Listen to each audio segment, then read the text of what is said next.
tête qu'on ne peut pas voir à l'œil nu et que nous appelons dans notre jargon médecine le virus. Donc ce virus-là est transmis par les déjections et les urines d'une espèce de souris qu'on appelle les mastomites. Donc ils vivent dans les alentours des habitations et ils viennent chercher les restes de l'alimentation autour des cases. Donc quand l'individu est en contact avec leur déjection, ils peuvent vous transmettre. Très bien. Donc c'est une maladie contagieuse. Donc on arrive, les détails c'est tout à l'heure.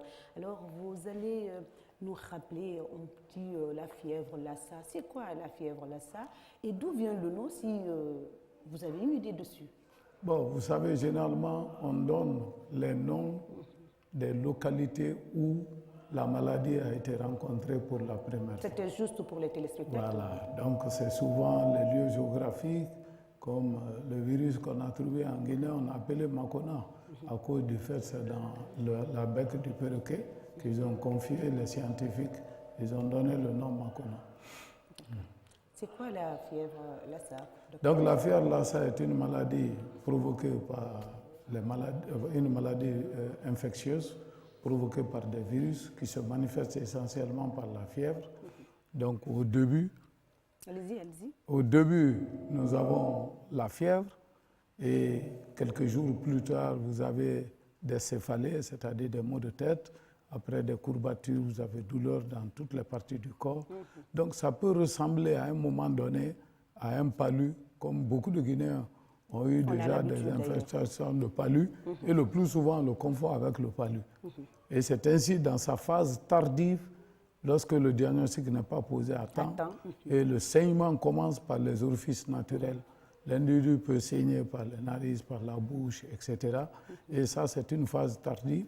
Et la plupart des sujets qui arrivent dans cette phase tardive en meurent. Mais la fièvre Lassa est un peu différente d'autres maladies à fièvre hémorragique telles que ce que nous avons vécu durant il y a 3 ans.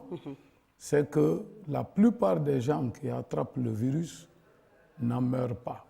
S'il y a 10 personnes, il y a 8 qui vont résister à la maladie. Il y a 20, ce n'est seulement que 20% qui manifestent les cliniques et qui peuvent entraîner, s'il n'y a pas de traitement, à la mort. Donc le taux de mortalité de la fièvre Lassa varie entre 15 et 20%. C'est très différent de ce que nous avons connu il y a 3 ans. D'accord. Qu'est-ce que nous avons connu il y a 3 ans, docteur Sakouba? C'était la maladie à virus. C'était juste un petit rappel pour les téléspectateurs. Voilà, c'est Ebola. Hein? Voilà. On vous a connu ici sur ce plateau. Ouais. Alors, vous avez parlé tout à l'heure que cette maladie était contagieuse et puis provoquée ou causée par nos petits voisins qui sonnent dans nos maisons, n'est-ce pas? Oui, effectivement. Donc, elle est contagieuse, elle se manifeste comment? Par des souris. C'est les souris, les déjections de souris. Et avec leur urine, quand on est en contact avec eux, le virus-là se reproduit en leur sein et ils ne tombent pas malades, mais ils peuvent donner la maladie à d'autres personnes. Donc, vous voyez, c'est lié au problème d'hygiène et de l'assainissement dans ces milieux-là. Mais c'est souvent fréquent dans les milieux ruraux. Alors, docteur Sakouba, lorsque vous parlez tout à l'heure, je me suis rappelé de quelque chose. Lorsqu'on était petit, avant, la fumigation, c'est ça on appelle. Hein, on partait dans les quartiers pour pulvériser ou à cause de ces insectes, de ces rats qui sillonnent dans nos maisons. Mais maintenant, ça ne se fait plus. Pourquoi? Peut-être qu'il faut que je vous clarifie un concept. La fumigation, généralement, c'est contre les insectes. Les insectes sont des moustiques volants, ceux qui donnent le palud, ceux qui donnent beaucoup d'autres maladies, telles que la Aedes, de la fièvre jaune, etc. Mais pour les rats, c'est ce qu'on appelle l'ératisation. Ça, c'est les poisons qu'on doit laisser dans les maisons, etc. On en voit même sur le marché de Madina, où les raticides, là, c'est ce qu'il faut déposer dans les lieux d'alimentation des rats, etc., pour qu'ils puissent les immobiliser et les conduire à la mort. Donc ça aussi, je reviendrai dessus parce qu'on a eu à donner des conseils dans la localité exposée. L'Agence nationale de sécurité sanitaire et ses partenaires ont pris des dispositions nécessaires pour circonscrire la maladie, comme vous l'avez dit tout à l'heure, afin d'éviter la propagation. À ce jour, est-ce que, docteur Sakoba, les mêmes observations, la même vigilance sont de mise?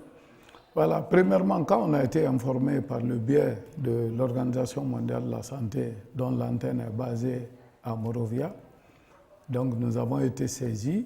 Immédiatement, on a constitué une équipe d'investigation pour aller nous renseigner davantage. Sur le terrain. L'investigation, c'était non seulement à partir de ce cas, est-ce qu'il n'y a pas d'autres cas cachés et quels sont les facteurs qui ont concouru à la survenue du cas. Donc cette investigation a été menée par le ministère de la Santé en collaboration avec l'OMS et qui sont partis sur les lieux. Ils ont recensé près de 28 contacts et 3 cas de maladies fébriles. Donc tout ceci, parmi eux, il y a eu 27 qui ont fait l'objet de prélèvements pour que nous puissions rechercher le virus au laboratoire parce qu'actuellement, depuis après Ebola, on a eu à bénéficier de laboratoires très performants qui sont basés en Guinée. On en a à Kindia, il y en a à Conakry. On en parle tout à l'heure. Donc, ceux-ci nous ont permis d'examiner ces échantillons. Donc, l'investigation aussi a essayé de passer dans toute la sous-préfecture qui était, c'était Djeké, et toutes les localités qui ont eu des contacts avec cette dame et toutes les personnes qui l'ont visitée durant les 2 dernières semaines avant même son départ de la Guinée ont été recensées.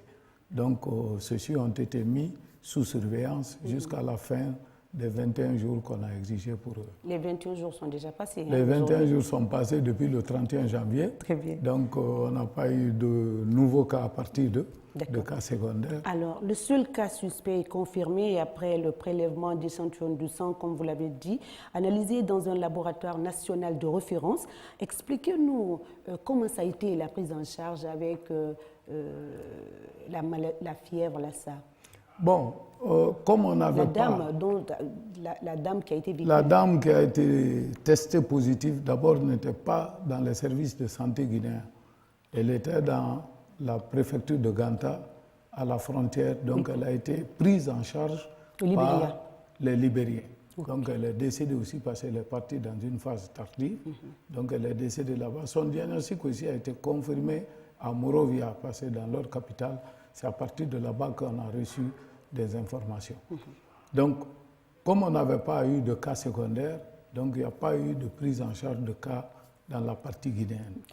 Maintenant, qu'est-ce que nous avons fait? On a pris des mesures de promotion de la santé pour qu'il n'y ait pas de cas à partir des mesures d'assainissement. Dans nos formations sanitaires, nous avons encouragé l'utilisation des gants et des désinfectants parce que tous les virus meurent à partir des désinfectants et sous l'action de l'eau et du savon. Donc on a attiré l'attention des populations sur le lavage des mains et la nécessité d'assainir l'entourage de leur maison et de lutter contre les rats qui sont les vecteurs de transmission de cela. Donc les populations ont été, leur attention a été attirée sur ça, on a sillonné tous les coins et on a mis un dispositif de suivi pour le contact. D'accord. Aujourd'hui, dans ce cas, on ne parle pas de traitement parce que le cas n'a pas été traité en Guinée. Voilà, mais le traitement, nous on s'est préparé parce qu'on sait que le sud de la Guinée, de Farana jusqu'à Ayomu, figure parmi, selon l'épidémiologie de l'OMS, dans la ceinture de fièvre Lassa. Et il faut reconnaître que personnellement, durant les 25 dernières années de ma carrière, on n'a jamais eu un cas de fièvre Lassa parce que je suis à la surveillance maintenant depuis 2008. Il n'y a pas eu de cas notifiés, même avant, on n'en a pas trouvé dans la littérature. Mais les enquêtes sérologiques ont montré qu'on est à risque quand même dans cette zone-là de fièvre Lassa. Donc face à cette situation, et qui est déjà un cas, nous aussi on s'est préparé, la ribavirine qui est le médicament d'élection, et en collaboration avec l'OMS, le ministère de la Santé a pris des dispositions pour le prépositionner. Parce qu'il ne faut pas attendre qu'il y ait un cas, après se mettre à chercher la maladie. Et comme déjà ça a trouvé qu'on a mis en place des centres de traitement épidémiologique dans toutes les préfectures du pays, donc le centre de traitement épidémiologique de Yomu et de Zérékoré ont été mis en alerte. Donc dès qu'il y a un cas, ils pourront les prendre en charge très rapidement pour réduire le risque de mortalité. Très bien. Alors avant de poursuivre, nous allons regarder un élément de reportage de la rédaction du journal télévisé de notre consoeur Hadiatou Barissi. L'élément est prêt. National de sécurité sanitaire, aucun cas confirmé de fièvre Lassa n'est enregistré en Guinée. Néanmoins, dans la préfecture de Guéguédou, 21 personnes suspectées de porter la maladie ont été soumises à des examens médicaux. À l'issue des analyses biomédicales, aucune d'entre elles n'est testée positive de la fièvre Lassa. Aucun cas de ce genre n'a été détecté ni au Libéria, ni dans la partie guinéenne. Voilà, la période de suivi recommandée par l'OMS est de 21 jours. Alors si vous faites le décompte depuis le 10 jusqu'au 31 janvier, donc même les contacts ont été sortis de suivi, aucun n'a manifesté des signes en faveur de Lassa. Donc à ce jour, nous pouvons dire sans risque de se tromper que la Guinée n'est pas en situation d'épidémie pour le moment. L'Agence nationale de la sécurité sanitaire et l'Organisation mondiale de la santé renforcent la surveillance épidémiologique. Dans la préfecture de Guékédou et les 32 autres préfectures du pays, des équipes préfectorales d'alerte et de riposte aux épidémies sont déjà en veille. Au sein des communautés, elles font la sensibilisation sur les modes de transmission de la fièvre Lassa, dont le principal agent vecteur est le rat rongeur. Les rats infectés, les déjections contiennent ce virus-là et avec leur urine. Donc quand l'intéressé est en contact avec ce type de déjection, il peut attraper le virus. Et ces rats aiment manger surtout le reste de nos aliments qui restent à côté de nos habitations dans les lieux de dépotoir. Donc une fois que la personne développe la maladie, elle aussi elle peut transmettre à son entourage à partir des fluides. Donc les principales manifestations se traduisent par la fièvre, mais il faut reconnaître que la fièvre Lassa est moins contagieuse que Ebola. Donc voyant tous ces aspects, nous avons pris quand même nos dispositions et chaque membre de la population guinéenne doit quand même lutter contre ces rats qui peuvent amener ce genre de maladie dans sa concession. Lassa est une fièvre hémorragique dont le taux de mortalité est moins élevé que la maladie à virus Ebola, selon les spécialistes. Ces symptômes sont cependant confondus au paludisme par de nombreux médecins. Dans la sous-région, le Bénin et le Nigeria sont les pays dans lesquels la fièvre Lassa sévit. Avec le flux migratoire entre la Guinée et ses pays voisins, un dispositif de surveillance et de détection rapide des cas de maladies fébriles au niveau des frontières est de mise. Le lavage systématique des mains est l'une des mesures préventives privilégiées. Retour sur le plateau de Dites-moi tout, docteur, je crois que tout ce qui a été dit là, on a dit ici, non? Voilà. Alors, en résumé, qu'est-ce que l'on peut retenir par rapport à ce que vous venez de voir dans le reportage? Bon, comme vous savez, j'étais la personne qui a été interrogée. Vous étiez encore l'acteur principal. Peut-être vaut mieux se répéter que de dire autre chose. En résumé, donc. En résumé, la fièvre Lassa figure parmi les maladies prioritaires sous surveillance en République de Guinée. Donc, à ce titre, nous avons pris un certain nombre de dispositifs pour renforcer les capacités du ministère de la Santé, notamment, premièrement, quand quelqu'un tombe malade, le premier réflexe, il faut le prendre en charge. Donc à ce jour, nous avons 39 centres de traitement épidémiologique et qui existent dans toutes les préfectures où nous avons mis l'essentiel pour le traitement des maladies qu'on rencontre fréquemment en Guinée. Et les jeunes ont été recrutés par l'État. Il y a eu 4000 jeunes recrutés qu'on a mutés une partie dans nos centres de traitement et qui sont en train de travailler pour prendre en charge et on fait des exercices même de simulation avec eux. Deuxièmement, c'est de renforcer notre capacité de détection rapide. Actuellement en Guinée, on a mis des agents de surveillance à base communautaire dans les villages pour que leur attention soit portée sur ces principales maladies afin que nous puissions détecter précocement pour ne pas tomber dans le tard qu'on a eu avec Ebola, où on a mis 3 mois et demi ça sert pour le détecter. Ça sert et vous avez vu déjà avec Lassa, dès les premières heures, on était non seulement sur le terrain, mais nos équipes ont été déployées en moins de 48 heures. Ils sont arrivés à Djeké de Conakry. Djeké, c'est très distant, mais ils étaient déjà présents pour prendre les mesures et avec la coordination avec Conakry.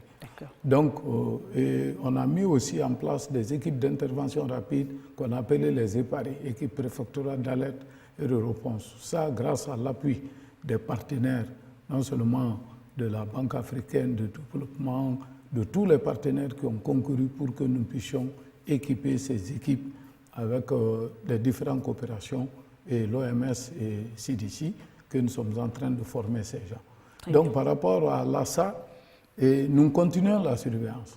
Parce que tant qu'on continue à nous notifier des cas au Bénin et au Nigeria avec le mouvement des populations, là, nous devons rester prêts parce qu'on ne peut pas arrêter ces mouvements. Donc, c'est pour cela que nous continuons la surveillance hebdomadaire. Et tous les jeudis, nous faisons le point de la situation de toutes les maladies infectieuses dans le pays et dans la sous-région. Donc, ce bulletin existe sur notre site que nous diffusions et nous prenons des actions par rapport aux maladies qui nécessitent une réponse adéquate. Très bien. Aujourd'hui, la Guinée est dotée de laboratoires, vous l'avez dit tout à l'heure, de référence grâce à la bienveillance des autorités compétentes. Alors, vous l'avez dit tout à l'heure, on peut donc dire sans risque de se tromper, docteur, qu'il n'y aura plus de cas d'épidémie en Guinée? Bon, la gestion d'une épidémie est multisectorielle. C'est vrai que dès qu'il y a une maladie infectieuse, on voit la santé. Mais la santé joue peut-être les 25% pour la gestion de l'épidémie. Parce que pour contrer les épidémies, il faut que la population qui doit jouer les 70%, je dirais même, que les mesures de prévention soient là et que la population communique sur leur état de santé et que les autorités aussi qui sont en charge de leur préfecture soient regardants sur l'état de santé de leur collectivité. Et les autres domaines que je n'en parlerai pas, c'est l'état des routes, de la communication, parce que tout ça, ça fait partie de la détection rapide et de la réponse rapide. Je vous rappelle qu'on a eu à perdre même des malades à cause du fait que les routes étaient bloquées pendant la saison pluvieuse entre Massanta et Guéguédou. Donc tout ça, ça peut nous aider à mieux gérer les situations d'épidémie. Nous pensons quand même que certaines maladies, avec la vaccination, qu'on va arriver à les éradiquer et à réduire leurs risques, tels que la polio que vous avez connue et d'autres maladies aussi où on a les vaccins, que nous pourrons vacciner suffisamment la population. Mais pour que les vaccins aient des effets, il faut que les gens aussi se fassent vacciner et qu'ils contribuent, que tout le monde soit regardant sur son état de santé, son statut vaccinal surtout. Voilà. Alors, docteur, c'est bientôt la deuxième partie de l'émission. Vous allez nous rappeler les comportements. Ça a été dit tout à l'heure dans le reportage, mais vous êtes mieux placé que quiconque pour nous rappeler le comportement préventif au grand public. De façon générale, si vous me demandez en tant que technicien qui a géré cette grande épidémie qui vient de terminer, je vous dirais que c'est l'occasion que vous me donnez pour exprimer ma déception vis-à-vis du comportement du Guinéen en général, y compris tous les départements, etc. Il y a eu des périodes ici, le lavage des mains a été systématique. Systématique, c'est le mot. Mais quand vous allez dans nos cérémonies et dans nos lieux publics aujourd'hui, et même dans les maisons, tout le monde a abandonné. Et ça, c'est l'un des facteurs les plus déterminants de contamination interhumaine. Il faut que le Guinéen accepte que notre religion, la plupart ici, c'est la religion musulmane, où on demande de laver ses mains avant de prier 5 fois dans la journée. Le lavage des mains, là, doit se faire aussi avant de consommer et après le travail. Et même quand vous saluez des gens, arrivez à la maison, vous devez laver les mains au savon. Si les ablutions sur le plan religieux, on ne le fait pas avec le savon, mais nous, on exige le savon à cause de son effet désinfectant. Parce que l'eau simple ne tue pas tous les microbes. Ça, c'est sûr. Donc, le lavage des mains pour la prière est la prière, mais le lavage des mains avant de consommer les aliments, etc. Et même quand vous finissez une chose, il faut le faire. Et les services aussi doivent pouvoir encourager ça à leur service et même en procurer des désinfectants. C'est vrai que la coordination de lutte avait donné des désinfectants partout, mais ça c'était en période d'urgence. Mais en période de non-urgence, il faut que les services trouvent des désinfectants pour leurs travailleurs. Parce que si vous allez dans certains pays voisins, il y a encore l'utilisation, malgré que la maladie n'est pas arrivée, mais ils continuent à prévenir la maladie. Donc je vais dire à la population guinéenne, au lieu d'être toujours en train de se soigner, il faut prévenir la maladie. La seule bonne façon de prévenir la maladie, c'est d'abord l'hygiène. L'hygiène des habitations, de son entourage, l'hygiène des mains et l'hygiène corporelle.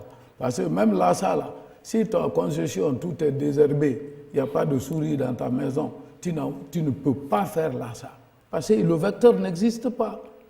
Donc moi j'invite la population guinéenne à ce qu'on essaye de suivre les conseils des médecins et que nous puissions prévenir la plupart des maladies.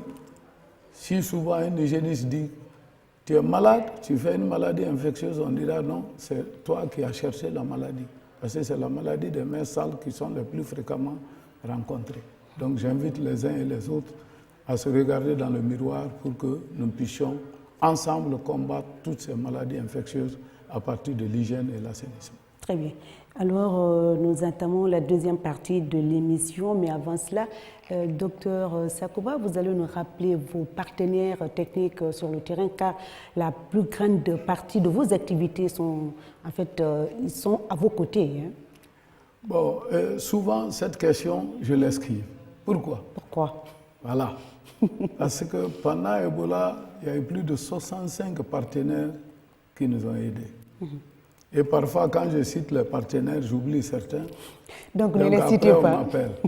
Donc, je vais vous dire que j'ai des milliers de partenaires. Tous ceux qui nous ont aidés pendant cette époque-là continuent à nous aider de façon directe ou indirecte. Qu'ils reçoivent ici tous mes remerciements vis-à-vis d'eux. C'est la deuxième partie de l'émission. Le numéro va s'afficher au bas de l'écran, le 620 58 90 73.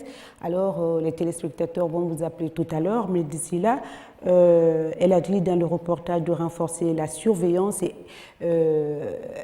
sécurité sanitaire, c'est ça, non? Oui. Alors, c'était déjà là, ça vous a facilité le travail lorsqu'il y a eu ce premier cas suspect, et le dernier d'ailleurs. Alors, il faut se laver les mains, il a dit tout à l'heure, et se laver les mains, c'est vrai, cette habitude, on a connu un moment donné devant les portes des maisons et puis dans les bureaux à la rentrée de beaucoup de bureaux. Mais aujourd'hui, ces kits ont disparu. Ont disparu, vraiment. Donc, revenons à nos vieilles habitudes pour prévenir. Ce n'est pas docteur qui le dit, ni moi. Il vaut mieux prévenir que guérir. C'est la meilleure solution. Au lieu de dépenser des millions, il vaut mieux prévenir. Alors, docteur, quelques conseils à ceux qui nous regardent et les appels toujours à ceux qui nous regardent à travers la première chaîne de télévision. Merci. Donc, les conseils, peut-être ce que je dirais, il faut que nous-mêmes, on soit très fréquents avec vous pour pouvoir donner certaines informations que nous rencontrons sur le terrain. J'inviterai quand même toute la population et les autres départements à appuyer les efforts du ministère de la Santé dans la gestion des situations d'épidémie dans notre pays. Il faut reconnaître que durant les 10 dernières années, la Guinée est toujours en épidémie. Et c'est vrai, on parle de Lassa, mais à l'heure où je vous parle, on a certaines préfectures qui sont en épidémie de rougeole. Tout simplement parce que nos sœurs n'ont pas envoyé les enfants à la vaccination. Oui. Et actuellement, on se prépare. La période chaude commence à partir de ce mois de mars, avril et mai. Si nos sœurs n'envoient pas nos tout petits à la vaccination, on risque de connaître beaucoup de choses. On va revenir sur ça tout à l'heure. Voilà. Mais il y a un premier appel. Allô? Allô? Allô? Allô? Allô? Allô? Allô, oui. Oui, bonjour, madame. Oui, bonjour. Comment vous vous appelez? D'où vous nous appelez, monsieur? Oui, vous allez bien? Très bien. Nous vous écoutons. Comment vous vous appelez? Voilà, moi c'est Kaba Fodé depuis Koya. Koya. Nous vous écoutons, monsieur Kaba. Voilà, je remercie beaucoup. Oui, moi c'est Kaba Fodé depuis Koya. Nous vous écoutons, monsieur Kaba. Je remercie votre invité, monsieur docteur Sakoba. Voilà, juste une précision parce que j'ai été en fait l'un des agents de l'épidémie Ebola. Donc on a été en fait... Bon, on ne vous entend pas, éloignez-vous de votre téléviseur, sinon il ne pourra pas vous répondre. Oui, je n'ai pas compris. Il n'a pas compris la question. On va prendre un autre appel, peut-être il va essayer de nous rejoindre. Allô? Allô? Oui, alors, bonsoir. Oui, bonsoir madame. Vous allez bien? Très bien, comment vous vous appelez et d'où vous nous appelez? Je vous appelle de Nongo, c'est Mariam Traoré. Très bien, madame Traoré. Votre question? Non, je suis juste... Allô? C'est parti. Allô? Allô? Oui, allô? Oui, bonsoir, monsieur. Oui, allô? Oui, bonsoir, monsieur. Oui, bonsoir, madame, vous allez bien? Très bien, comment vous vous appelez? D'où vous nous appelez? Je réponds au nom de Mamadou Adi Diallo, je vous rappelle depuis Causa. Causa, nous vous écoutons, monsieur Diallo. Ok, j'ai des questions pour votre invité. Merci, allez-y. Oui, la première est, depuis la manifestation de cette maladie, au jour d'aujourd'hui, il existe combien de personnes qui sont contaminées ou je ne sais pas qui est suivi? Ça, c'est la première question. La deuxième question, quels sont les symptômes Les symptômes de cette maladie, la fièvre, là, ça? Et je vais rajouter un. Et quelles sont maintenant des préventions, c'est-à-dire des différentes choses, examens cliniques et tout ce qui s'ensuit. Très bien, monsieur Et c'est Diallo. un message aussi de sensibilisation à l'endroit de toute la population qui nous regarde actuellement à travers le monde concernant cette maladie. Je vous remercie, madame. C'était tout, monsieur Diallo? Vous dites? C'était tout, hein? Oui, c'était tout, madame. Merci beaucoup. Très bien. Alors, il a un peu pris le train en marche. On a tout parcouru, tout a été dit, mais vous pouvez reprendre. Bon, on remercie M. Diallo. Bon, on a commencé l'émission pour donner les signes et le nombre de cas. Au fait, il n'y a eu qu'un seul cas, mais qui a été détecté au Libéria. Et il n'y a pas eu de cas secondaire depuis ce 9 janvier 2018. Par rapport aux signes, on nous a dit que c'est une maladie qui se manifeste essentiellement par la fièvre, les courbatures, ça peut donner des maux de tête et de la fatigue généralisée. Mais si le cas n'est pas diagnostiqué très tôt, ça peut provoquer des saignements par les différents orifices que nous avons.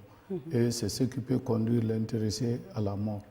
Et nous avons dit aussi que ça se transmet par contact avec les déjections des souris, qu'on appelle mastomites, qui sont autour des cases, et leur urine. Et une fois que la personne est malade, elle peut contaminer son entourage par ses fluides corporels, soit la salive, ou soit ses déjections aussi, etc. Donc voilà un peu de façon très résumée pour vous ce que nous avons dit par rapport à la symptomatologie et le nombre de cas. Très bien. Allô? Allô? Bonsoir, madame. Oui, bonsoir, monsieur. Comment vous vous appelez? D'où vous nous appelez? Moi, c'est Keta Ben Khalil. Je vous appelle de Taouya. Taouya, monsieur Keta, nous vous écoutons. Moi, je voulais juste remercier le docteur Sakoba Keta et son équipe depuis le passage de l'épidémie à virus Ebola dans notre pays, qui ont mis les moyens nécessaires avec l'appui des partenaires techniques et financiers pour la lutte contre la fièvre hémorragique Ebola. Aujourd'hui, nous voyons les actes avec l'Agence nationale de sécurité sanitaire qui sont sur le terrain afin de maîtriser les épidémies dans notre pays. Je le félicite et je l'encourage pour tout ce qu'il est en train de faire sur le terrain. Merci beaucoup. Merci, ça, c'est pas une question. Bon, nous aussi, on vous remercie, M. Keita. Non, il est fier de ce que vous avez fait. Alors, donc, voilà. Je vous rassure que parmi les priorités de la feuille de route qu'on a confiée à M. le ministre de la Santé, la lutte contre les épidémies figure en première position et la lutte contre les maladies de façon générale. Donc on compte sur les contributions des uns et des autres pour que nous puissions, d'ici 5 ans, réduire ou bien finir avec toutes les épidémies. Éradiquer toutes les épidémies. Éradiquer les épidémies chez nous. Très bien. Alors, lui, vous a remercié, il est fier de ce que vous faites avec votre équipe. Bien, nous sommes fiers aussi. Hein? Merci. Allô? Allô? Oui, bonsoir, monsieur. Bonsoir, madame. Comment vous vous appelez? D'où vous nous appelez? Bonsoir, madame. Comment vous vous appelez? D'où vous nous appelez? Je me nomme Mohamed Touba. Éloignez-vous de votre téléviseur, monsieur. On ne vous entend pas bien.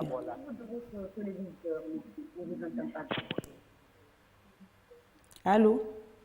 Dites à docteur. Nous vous écoutons, messieurs.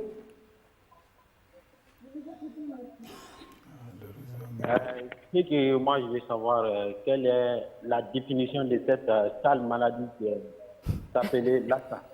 Très bien. Ça a été dit, mais bon. Peut-être je vais répéter pour vous, monsieur. Bon, les maladies, toutes sont sales. Hein. Personne n'aime les maladies. Très bien. Donc je sais que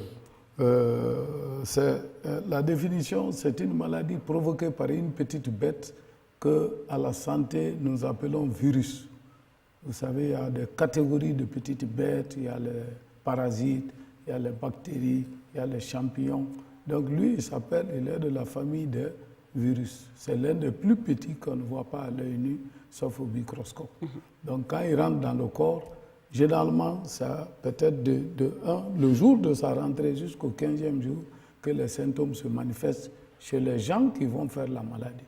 Je vous ai dit que près de 80% des cas qui reçoivent ce virus-là résistent à ce virus et leur organisme parvient à les neutraliser. C'est 20% qui développent les maladies et les principaux signes, j'ai cité, c'est la fièvre, les maux de tête, plus les douleurs généralisées et que ça s'achève par des saignements par les orifices naturels et c'est la période tardive et que si on ne prend pas les remèdes à temps, l'individu termine par la mort. Voilà, messieurs, ce que je peux vous dire en résumé par rapport à ça. Allô? Allô? Allô? Oui. Bonsoir, Oui, monsieur. Bonsoir. Comment vous vous appelez? D'où vous nous appelez? Allô? Oui, je m'appelle Tamba Kamara, j'appelle depuis Kabylie. Kabylie, hein? Monsieur Kamara, allez-y, nous vous écoutons. Oui, bon, je voudrais vous poser une question là, concernant cette maladie. Allez-y. Bon, je voudrais savoir quelle a causé encore cette maladie, le fièvre, Lassa. Et ensuite, je voudrais savoir comment est-ce que cette maladie a pu atteindre notre pays, la Guinée. Très bien. Bon. De façon générale, monsieur, on vous remercie d'abord pour avoir posé cette question. Quand nous venons sur l'origine des maladies, comme je suis un religieux, je te ramènerai chez Dieu. Parce que même le palu qui est le plus fréquent, je ne sais pas s'il y a un Guinéen qui connaît comment le palu est arrivé en Guinée. Alors on s'est tous vus comme ça, nés, il y a des cas de palu. L'origine des maladies, c'est très difficile de pouvoir les situer. Les scientifiques sont dessus. On n'a pas encore de résultats convaincants par rapport à ça. Mais par rapport à l'arrivée des maladies dans notre pays, c'est le mouvement des hommes et des animaux, que ce soit des animaux domestiques et de brousse, et qui ne connaissent pas de frontières, qui quittent d'un pays à un autre. Et comme nous avons des contacts avec ces animaux, que ce soit des animaux de brousse ou domestiques, à Conakry ici, c'est vrai qu'on est en train de voir avec les rats qui pullulent dans les différentes maisons à Conakry, s'il n'y a pas de rats infectants. Mais qu'à ce que nous sachions, le type de rat, c'est beaucoup plus fréquent dans les zones rurales qui entraînent cette maladie. Mais tout homme sait que les rats ne sont pas nos voisins dans les chambres. Il faut lutter contre les rats, il faut lutter contre tous ceux qui peuvent transmettre les maladies, les moustiques, etc., pour se préserver. Donc l'heure est à l'application des mesures de prévention individuelle et collective. Parce qu'il y a des moustiques qui ont 6 km de rayon. Donc si toi tu laisses les eaux stagnantes sur vous et vous ne prenez pas suffisamment d'hygiène, donc non seulement tu mets à risque ta famille, mais tout ton secteur. Parce qu'ils quittent d'une maison pour une autre. C'est comme les rats aussi, ils quittent d'une maison pour une autre.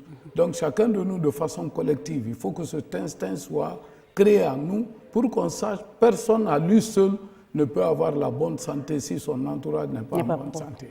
Si toi-même tu prends les précautions, ton entourage n'a pas pris, tu es à risque. Ça peut quitter chez lui pour venir chez toi. Le moustique ne connaît pas de limite. Donc je demande à tous les Guinéens de penser à ça. Lorsqu'on doit gérer nos ordures, lorsqu'on doit gérer les restes de nos alimentations et qu'on peut entraîner la pullulation des mouches, des moustiques et des vecteurs de maladies qui peuvent non seulement retourner dans ta famille, mais provoquer aussi la maladie de tes voisins et même les gens avec lesquels tu pries à la mosquée. Donc celui qui pense à ça doit pouvoir se contrôler pour empêcher des péchés qu'on souvent on ne sait pas, mais on est en train de prendre par notre comportement. Allô? Allô, oui. Bonsoir, monsieur. Comment ça va? Oui, très bien. Comment vous vous appelez? Barry, depuis Sonkonia. Très bien, monsieur Barry, nous vous écoutons. Ok. Vous avez une question? Juste, moi je suis infirmier de profession, c'est pour remercier le Dr Sakouba Keita, vraiment qui a lutté et qui mérite d'être vraiment élevé au grade de l'Ordre national de mérite. Donc vraiment, il a fourni le maximum d'efforts suite à l'apparition de l'épidémie pour la première fois en Guinée. Donc c'est un grand cadre à féliciter. Merci beaucoup. Félicitations, docteur. Merci bien. Oui, merci, M. Barry. Merci, M. Barry. Ça nous plaît d'entendre des éloges comme ça, des remerciements comme ça. Quand tu as travaillé pour le pays et que les gens... vous ne voyez pas tout le monde, mais il y a des gens vraiment qui apprécient ce que vous faites, hein, docteur. Voilà. Oui. Bon. Allô? C'est bien. Allô? Oui, allô? Oui, bonsoir, messieurs. Bonsoir, monsieur. Oui. Comment vous vous appelez? D'où vous nous appelez? Bonsoir. Votre nom, monsieur? Bon, moi, je m'appelle Mamadou Keita. Oui, monsieur Keita, nous vous écoutons.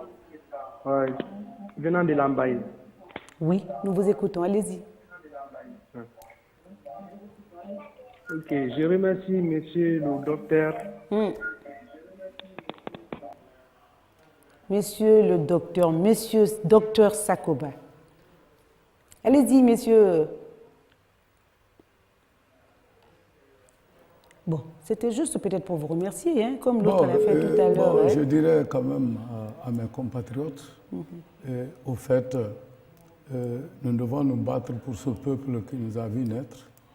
Personne n'a choisi là où il doit être né. Nous devons nous battre ensemble pour que la survie de notre peuple et pour l'aisance de sa vie. Donc la seule façon de faire, c'est d'analyser nos situations, voir qu'est-ce que toi tu peux apporter.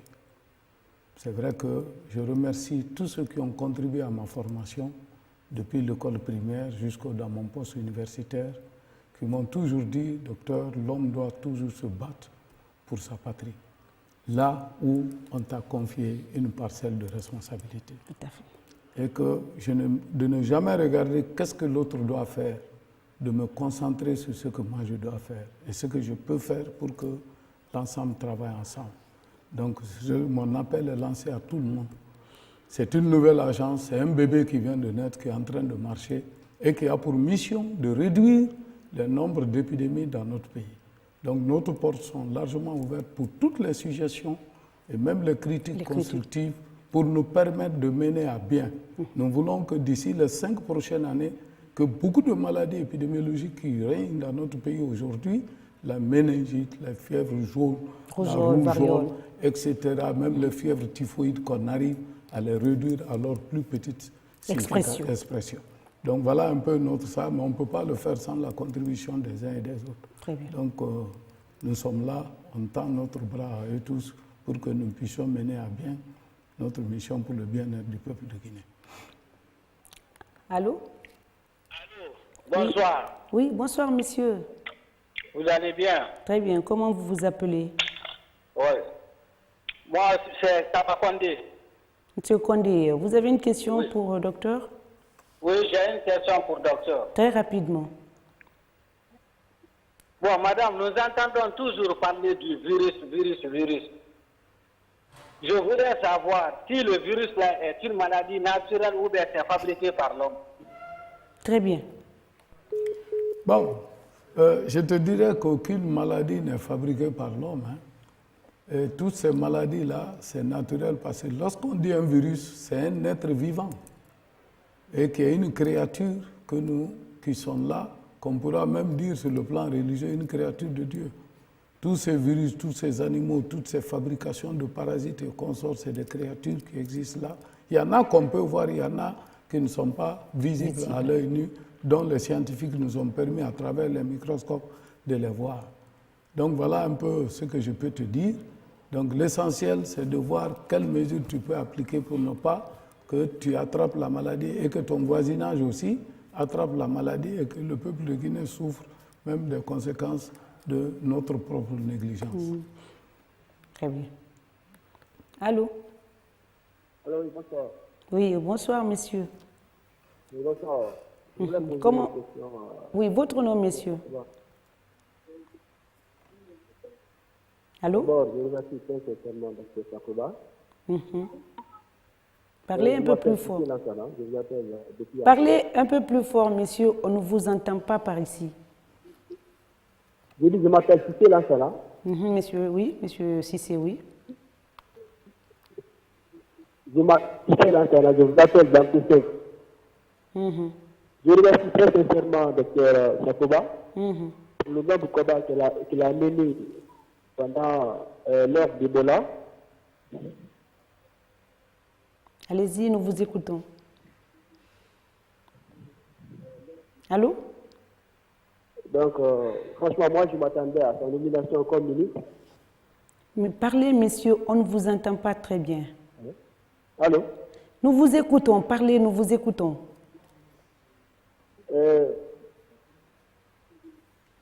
Je voulais savoir quelles sont les dispositions qu'ils ont prises pour éviter, comment on appelle, le cas de fièvre sur le territoire. Pour éviter la fièvre et l'assa, vous dites? Docteur, je ne sais pas si vous avez compris ce qu'il a dit. Voilà, je n'ai pas bien compris, mais pour éviter la fièvre, l'assa, il y a deux actions importantes. Premièrement, c'est l'hygiène corporelle et de votre milieu et l'assainissement autour de vos habitations pour lutter contre ces rats qui transmettent la maladie. Et en plus, nous, on vous invite, si vous avez des cas de fièvre qui résistent même au traitement du palu, il faut qu'on voit ce que c'est, parce que quand ça donne la fièvre, les gens pensent que c'est du palu, mais ils ne répondent pas au traitement du palu. C'est ainsi qu'on peut se rendre compte qu'il y a une autre maladie sous-jacente. Donc nous invitons les uns et les autres, même ceux qui pensent qu'ils ont le palu, quand ils trouvent que ce n'est pas le traitement conventionnel du palu a échoué, il faut quand même qu'ils se fassent voir par un infectiologue pour pouvoir situer la nature de leur maladie. Très bien. Allô? Oui, allô? Oui, bonsoir, monsieur. Oui, bonsoir, madame. Comment vous vous appelez? D'où vous nous appelez? Je m'appelle Kondo Ousmane, je vous appelle depuis Kagbeli. Depuis Kagbeli. Allez-y, oui, nous vous écoutons. Oui, bon, en premier lieu, c'était de remercier la RTG. Merci. Bon, je constate à ce moment-ci, il y a des différents plateaux d'émissions d'interactifs. Parce qu'en Guinée, ça nous a beaucoup manqué. Éduquer la population à travers les émissions. Et là, je dis un grand merci à la RTG. Et je crois qu'il y a beaucoup de télévisions et radios maintenant. Donc, si la RTG se consacrait uniquement pour éduquer la population, ça serait mieux. Donc, un grand merci à vous. Et je remercie le Dr Sakoba aussi. Vraiment un grand merci. Je n'étais pas là au moment des Ebola, mais les efforts fournis par le gouvernement, vraiment merci à lui et chapeau. Merci beaucoup. Et je voudrais lui dire aussi de continuer la communication à travers des spots, toujours pour éduquer, au fait, il y a des gens qui posent la question comment éviter, mais s'il y a des spots qui passaient à chaque fois, donner des informations par rapport au virus, l'ASA. Très bien. Je crois, voilà, nous allons être prêts et se préparer, parce qu'en Guinée, ici, on a l'habitude de guérir, on ne prévient pas. Oui. Voilà, donc ça va nous aider de prévenir les choses. D'accord. Voilà. Alors, docteur, il nous a remercié, nous, voilà, merci, nos animateurs de la télé. Eh bien, nous continuerons toujours à sensibiliser la population, tout ce qui concerne la santé publique. Merci. Alors, merci à vous aussi. Allô? Oui, allô? Oui, bonsoir, monsieur. Allô? Allô, oui, bonsoir, monsieur. Bonsoir. Comment vous vous appelez? D'où vous nous appelez? J'appelle du kilomètre 36. Vous avez une question pour notre invité? Oui, bien sûr. Rapidement. Je voulais savoir quels sont les signes précurseurs, c'est-à-dire les symptômes de ces virus. C'est la première. Oui, en plus. Et qu'est-ce que les services de la prévention des épidémies prévoient pour la prévention? D'accord. Monsieur, de c'était les deux questions, hein? Oui, hein? C'était les deux questions. Oui, oui. Voilà, très bien. Je crois que vous avez pris le train en marche, tout a été dit, mais je crois qu'il va revenir très brièvement pour vous satisfaire. Voilà, merci beaucoup. La plupart de nos maladies à potentiel épidémique, le symptôme commun, c'est d'abord la fièvre. La fièvre avec les maux de tête, les courbatures, etc. Et quant à l'ASA, ce qui fait sa gravité, c'est que c'est accompagné de saignements. Alors, chers téléspectateurs, nous allons faire une petite pause et nous revenons à vous juste après. Merci.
Alors, docteur, vous disiez quoi tout à l'heure? Il y a le médecin, il y a un téléspectateur qui a posé la question de savoir les méthodes préventives. De préventive. Voilà. Bon, de façon générale, pour les maladies infectieuses, il faut retenir les grandes lignes de la prévention. La première, c'est d'abord l'hygiène corporelle et l'hygiène dans son entourage et l'hygiène collective. Il y a certains même disent qu'ils ont chassé beaucoup de maladies à partir de l'eau et le savon. Donc quand on pratique l'hygiène, on se protège contre beaucoup d'autres choses. Et le deuxième, c'est le changement de comportement. Il faut qu'on apprenne à savoir telle et telle maladie, comment la prévenir et comment je dois me protéger. Et la troisième grande ligne, c'est la vaccination. beaucoup de maladies sont chez nous aujourd'hui qui sont évitables par la vaccination. Il faut que nous veillions d'abord aux tout petits, où l'État a mis en place un programme élargi de vaccination depuis 1978 et qui continue à fonctionner, et qu'on dise encore qu'il y a des enfants guinéens qui naissent aujourd'hui qui ne bénéficient pas de ça. Alors qu'il y a du vaccin qui sont là donnés par les partenaires et par l'État.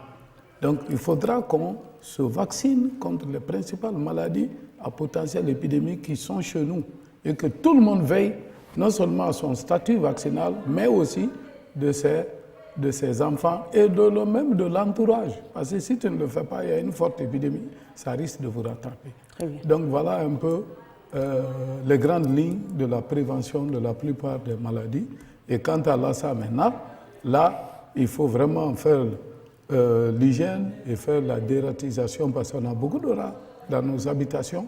Et je vois qu'à Madina, tous les jours, je vois des raticides qu'on vend et qui sont efficaces. Pourquoi ne pas l'utiliser chez soi? Si tout le monde l'utilise, les rats vont diminuer. Et maintenant, les trucs qu'on transmet, etc. Très bien. Alors, docteur Sakoba Keita, directeur général de l'Agence nationale de sécurité sanitaire, le dernier mot, nous sommes pris par le temps. Bon, mon dernier mot, c'est de remercier la RTG et que cet élan, cette dynamique qui vient de commencer, continue pour nous permettre d'être en contact avec la population et qu'on pourra répondre à certaines de leurs préoccupations. Très bien. Et deux, je demande à toute la population de se donner la main pour qu'ensemble, nous puissions faire la promotion de la prévention de toutes ces maladies infectieuses en Guinée par notre changement de comportement. Très bien. Chers téléspectateurs, c'est la fin de cette émission. Merci à vous de l'avoir suivi. Je rappelle que nous avions Dr Sakoba Keita, directeur général de l'Agence nationale de sécurité sécurité sanitaire comme invité du jour. On a parlé sur les méthodes préventives de l'ASA, les causes de la maladie, le traitement. Et le seul cas qui a été détecté à Djeké, bon, ça reste le seul cas d'ailleurs. Alors, moi, je vous dirais de renforcer la surveillance sécurité sanitaire, lavage systématique des mains. Et je vous le dis dans cette émission, prenez soin de vous, de votre environnement, de votre alimentation. Il a dit, je réitère, on se retrouve la semaine prochaine si le propriétaire des jours à venir le veut bien. Je remercie également l'équipe Chic Choc qui concocte et qui fabrique cette émission. Et à la semaine prochaine et au revoir. Merci.